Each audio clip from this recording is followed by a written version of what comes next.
Hi class, today I want to show you a little bit about how to find domain and range from the graph. And I just want to show you a little trick that I use, and you don't have to do this, but it might be helpful as you're working through your problems.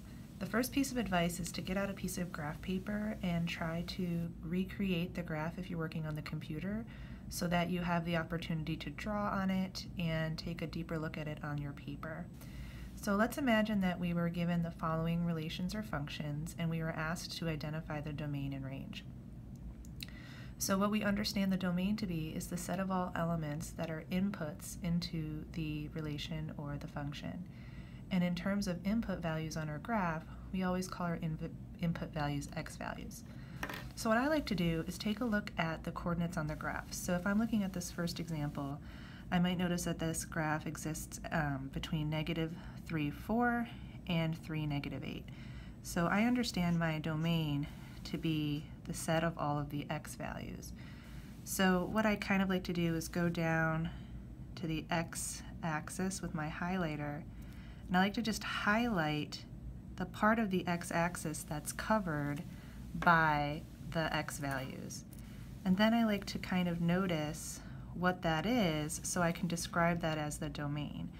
So my domain here would be starting from -3 on the x-axis all the way to 3 on the x-axis.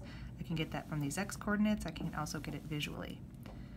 Then I like to take a different color and identify the range. So the range is the set of all the output elements in a relation or a function, and we understand the outputs to be the y values on the y-axis.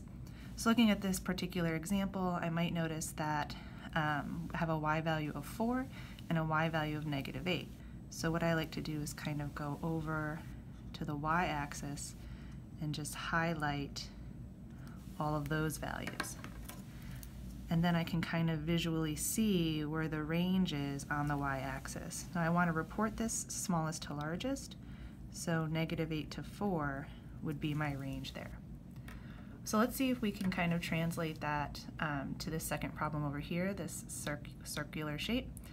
I went ahead and labeled all the coordinates, but what I'm interested in is the smallest and the largest of the x values that are covered by this circle. So here's all my x values for my domain. And it looks like if I'm just looking at the x-axis, everything is covered from -4 and to 6. That includes these ones as part of the domain of this relation.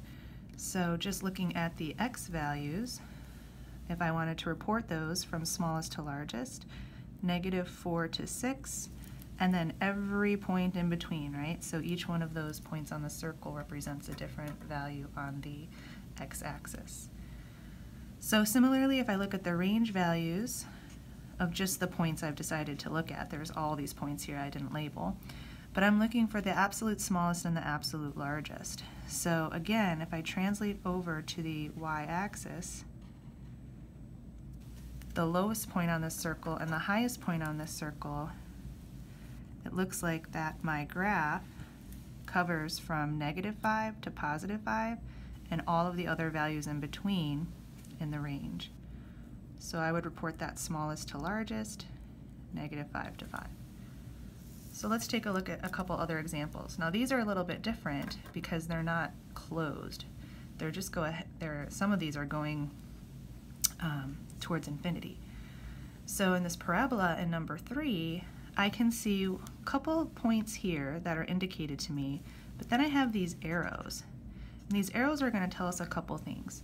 Even though our vision is kind of hindered by the construct of this piece of paper, if I were to let this arrow continue, then this graph would continue forever. Now it would very slowly eventually cover this entire x-axis.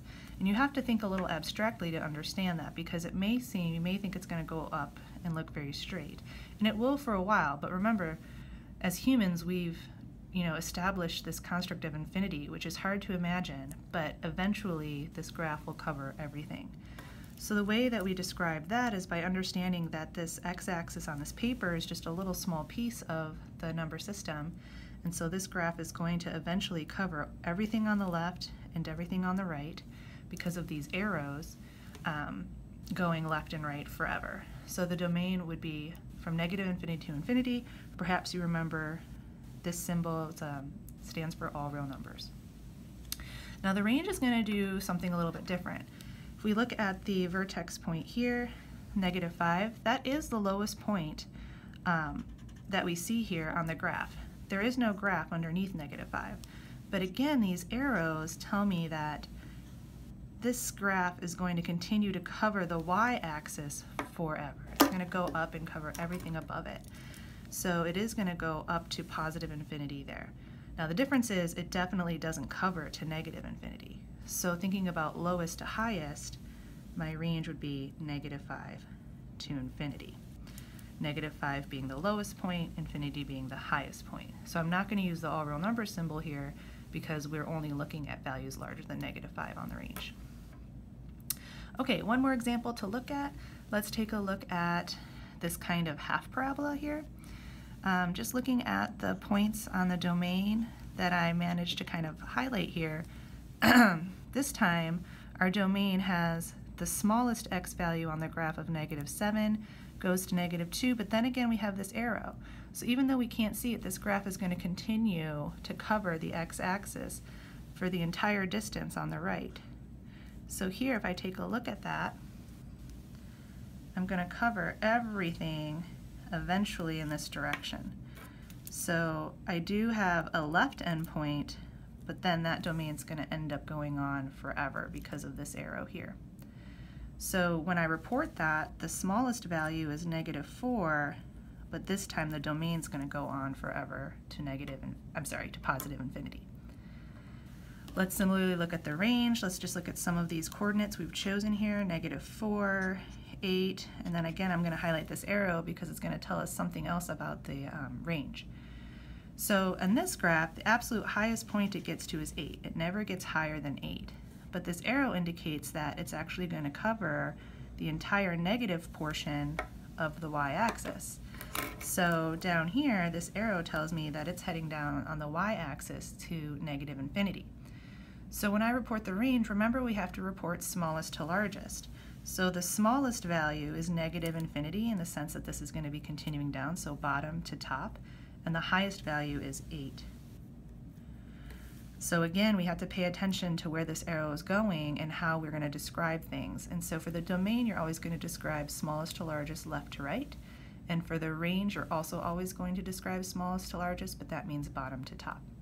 So I hope that helps a little bit as you're looking at the graphs. Again, I want to reiterate that piece of advice, which is to get out a piece of graph paper and recreate the graphs from the computer yourself so that you can color and draw and get a good visual representation of the domain and range. Okay, thanks.